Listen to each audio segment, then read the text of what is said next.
Good morning, peeps. Welcome to Gab Australia. This is the Sunday Gibberer. We are on our way out to Corin Dam. If we can get through, there might be a bit of snow. Episode 8, I believe, for the Sunday Gibberer, and the start of the new series called I Concur. I concur. Today's subject: the customer is always right. I'm a bit confused about this one. Just when I think it's going to be a straightforward I concur, as opposed to Bollocks, I don't agree. I keep going round and round in my head as to which way this one's going to go. The expression, the customer is always right, or what they also used to say, customer is never wrong, apparently all originated back in the day with in the retail sector, where they had to try and instill a professional attitude in the employees when it came to dealing with customers' complaints, expectations, etc., etc. And as you can imagine, the expression has made its way through to just about every business you can poke a stick at. It was drummed into us as hospitality trainees back in the day. The customer is always right. But are they? We've all dealt with customers. They're not always right. So here's the point. We're all customers at some point. So just bear with me while I enjoy this bend.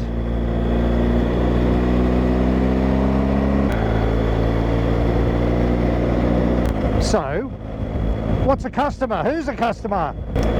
Here's the crux of this whole thing. You go to work, you serve people. We're all customers, we're all selling something. A product, ourselves, and I don't mean that in a naughty way. We're always selling ourselves in the workplace as a good employee or not. So, we're all customers. You go to work, you sell a product, blah, blah, blah, and then you go to the shops. Your expectations, you're now the customer, your expectations are equal to or above, higher than what you have just delivered at work. So I think we can all agree we are all customers. We are all salespeople. What's the variable? I think it's expectation. Expectation.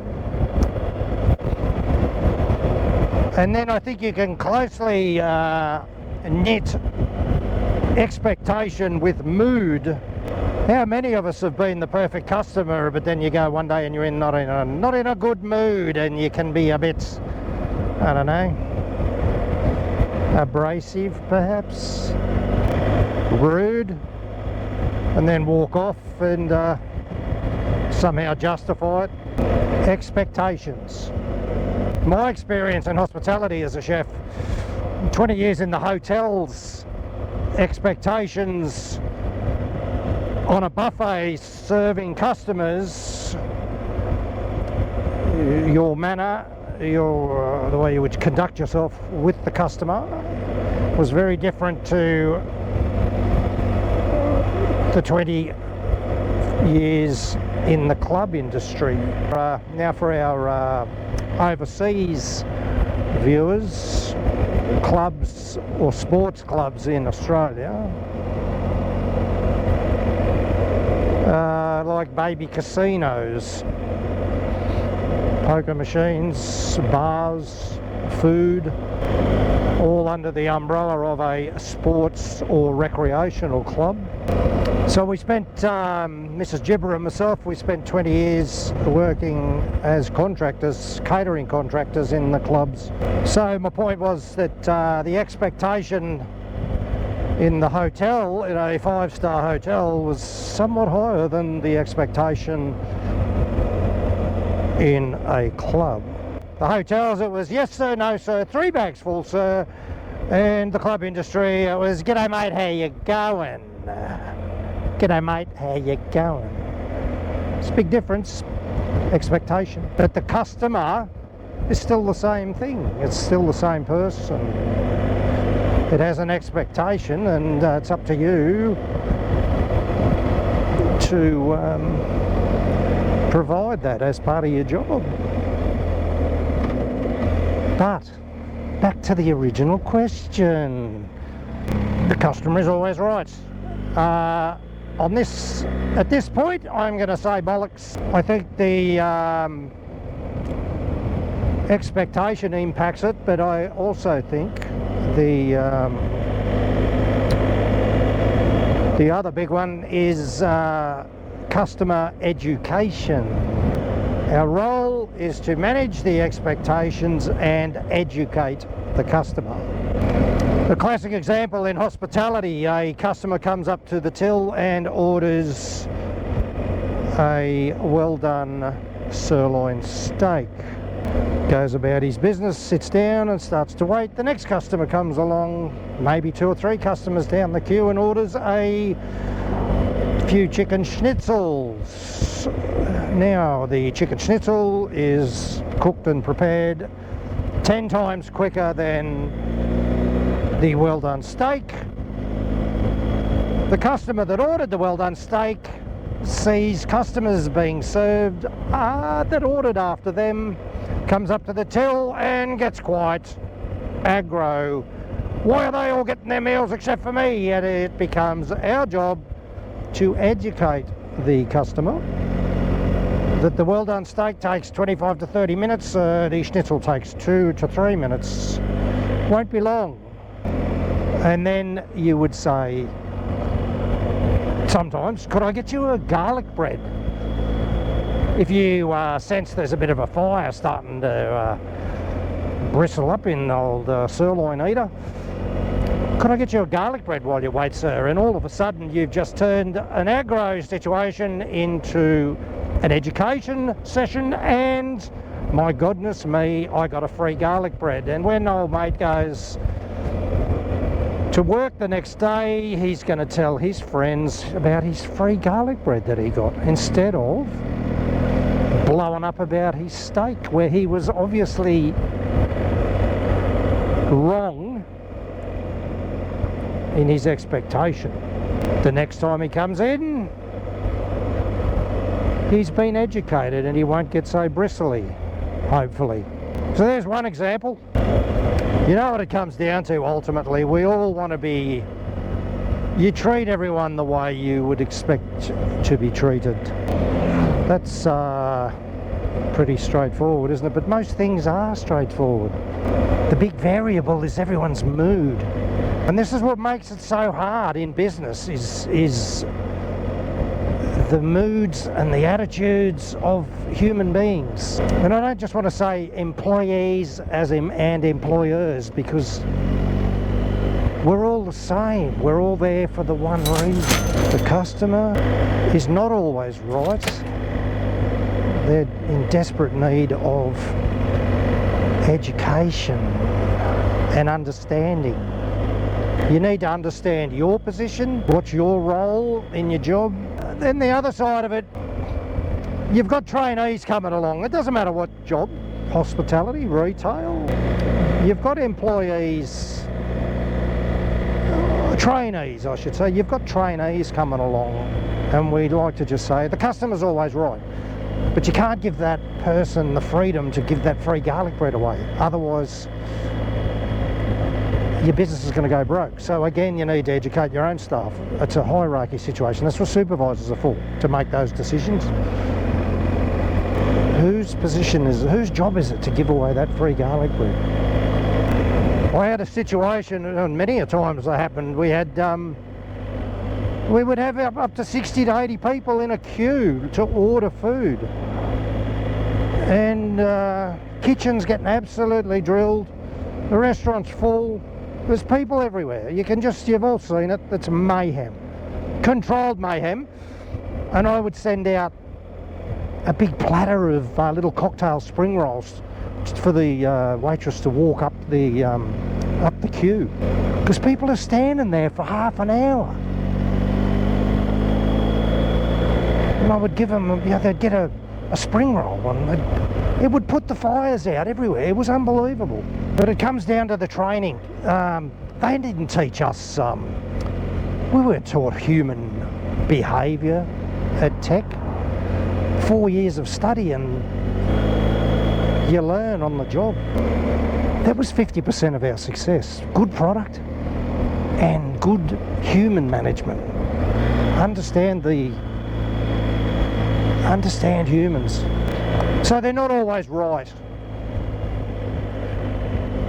For the trainees in any job, any industry, we kind of have to say to them, your customer's always right, so that they're primed and ready to deal with unhappy situations. But I think it needs to go another layer after that of the customer's always right. Occasionally they are misguided, and if you come across one of those customers, grab your supervisor.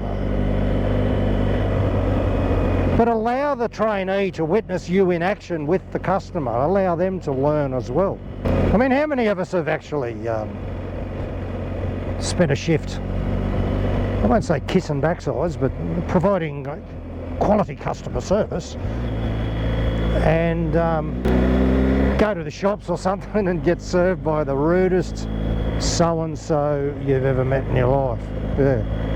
There was a message I used to drum into all our trainees, apprentice chefs, young, new floor staff. Customers are our bread and butter. All we want is that $20 note from each customer that walks in the door. The other part of providing the correct training for your younger staff, and it's not just the younger staff, we'll move on to that bit next, but you need to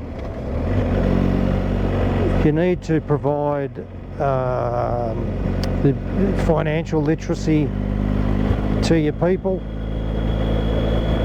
Some of them don't understand how money works, where it comes from. The reason you're being nice to that cranky customer is they're paying your wages. So being rude to them is actually going to take money out of your pocket. You need to sometimes you need to draw that on a whiteboard. We've discussed expectations, education, human beings and their moods. The next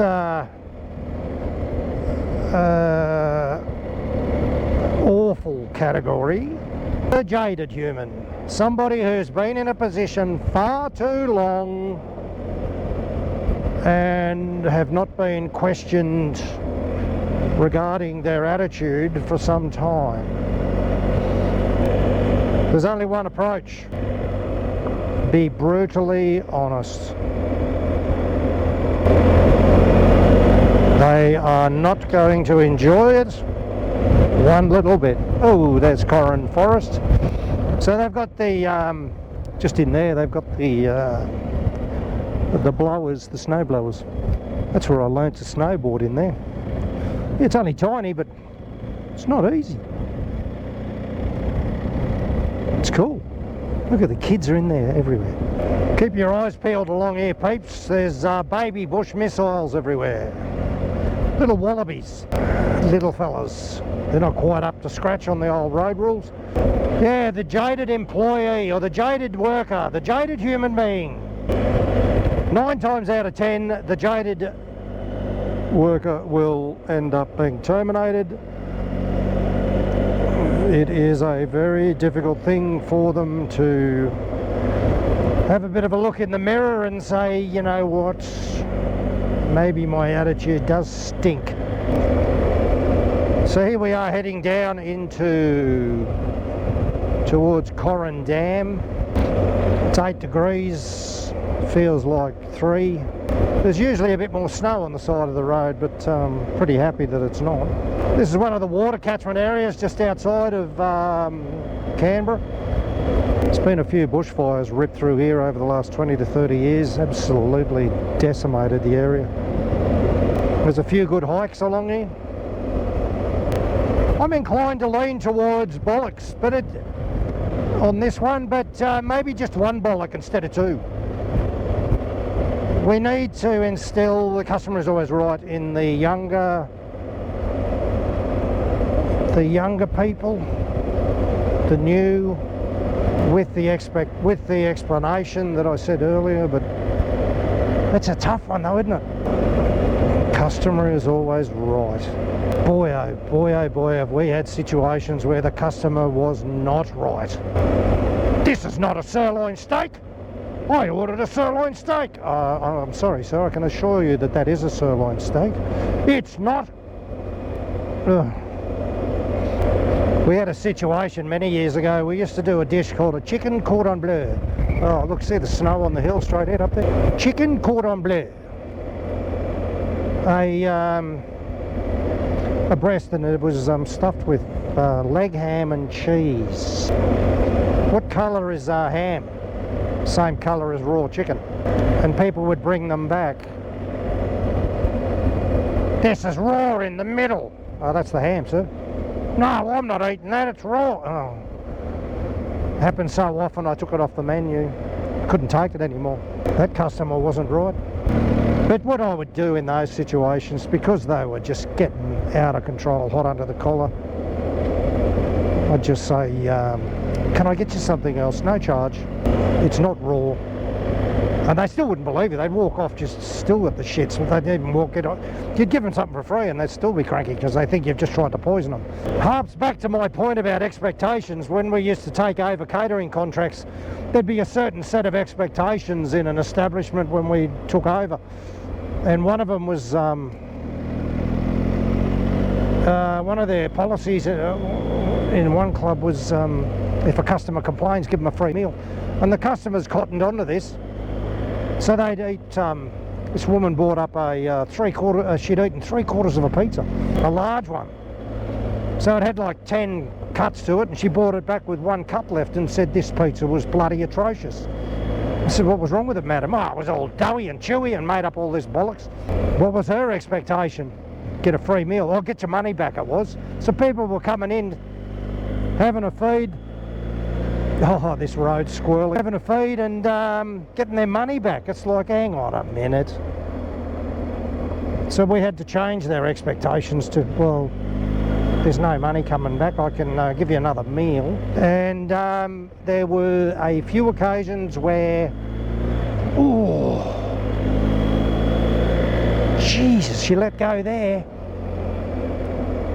Right on the middle, there's a bit of loose stuff in the middle. Jesus, the sphincter's hanging onto the seat now, peeps. Yeah, we had to,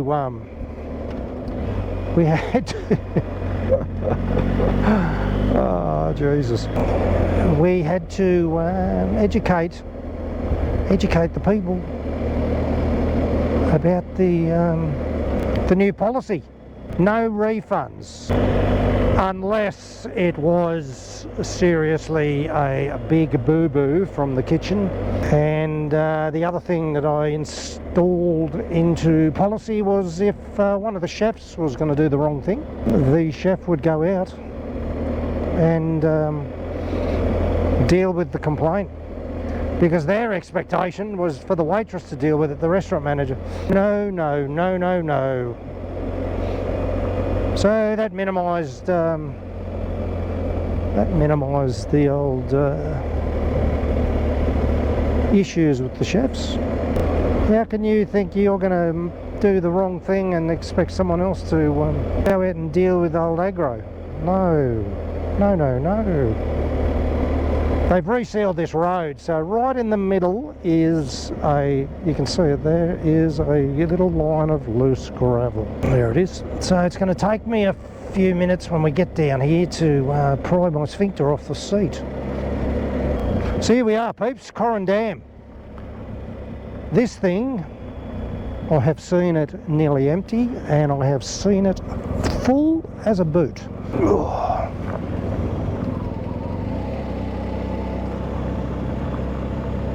Look at the snow on the hills over there. Beautiful. There's a hike here, we're going to do it again. We've done it once. It starts at the end of this car park, goes the first 2 k's is straight up and up. It is gruelling. Mount Curry's got a one of the fire lookout points up the top. You have to 4-wheel drive up there, and the view's spectacular. Yeah, so the hike starts here and you head across here. Yeah, takes the best part of a day. It just starts down there. It's unbelievable. There it is there. Yeah, straight up for 2 k's. And you know what's worse? Coming down. That's why we got hiking sticks. Best thing I ever bought. Coming down, they save your knees. Best thing about it too is there's a toilet just there. So, all right, I'm just going to change the battery, peeps, and I'll get back to you.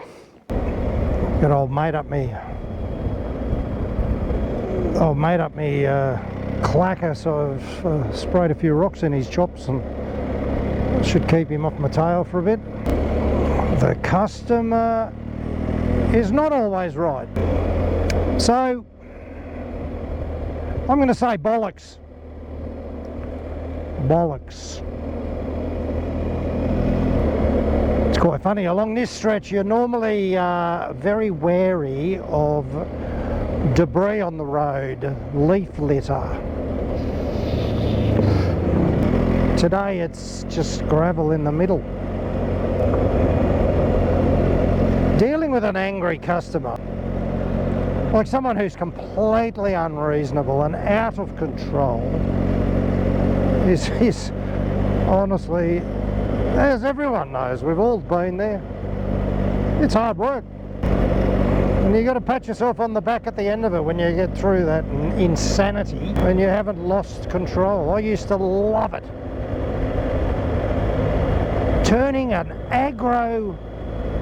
absolutely aggro person into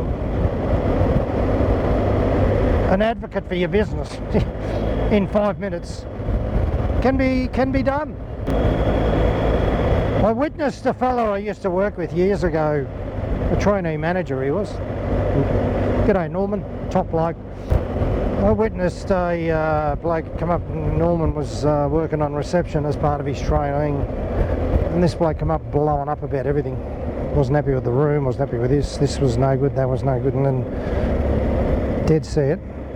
He was so out of control, this man, and Norman just agreed with him on everything. He just agreed with him.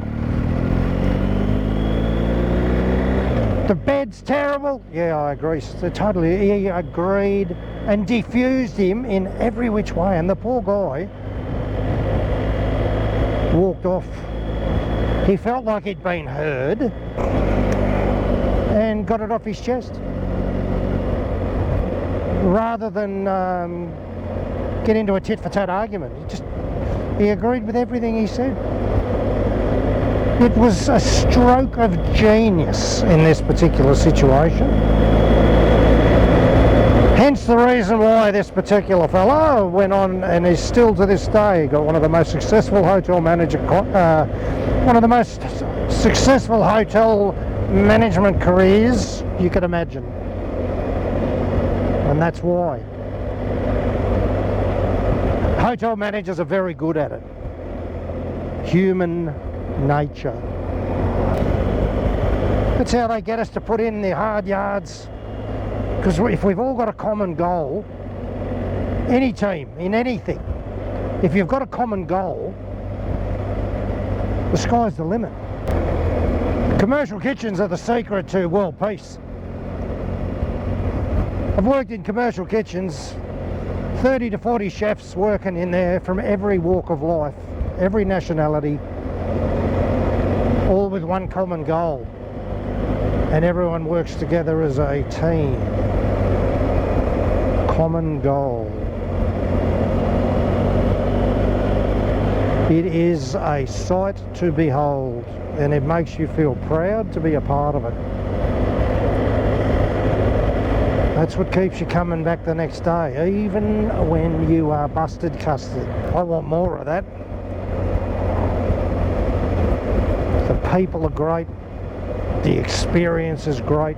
The customer is always right. Customer is always right. Bollocks, oh bollocks, bollocks. There's a big waterfall in there. It's been shut. I think they're upgrading it. Must be too cold for the wallabies. Probably shouldn't have said that. Well, peeps, I'm a bit surprised that our first I Concur turned out to be a Bollocks. There's a sign for you. Squiggly. Squiggly wiggly. Well, peeps, thanks for joining me on our first ever I Concur. And have a great week. The Bungendore vid went up 2 days ago, yesterday maybe, and I am not sure which is the next town, either Yass or Goulburn. We'll work it out on the map. We're starting to move into some of the bigger towns, and then we'll hit a lot of smaller ones after that. You get emus along here sometimes. It's always a novelty. Thanks for watching, peeps. This is the Sunday Gibberer signing off.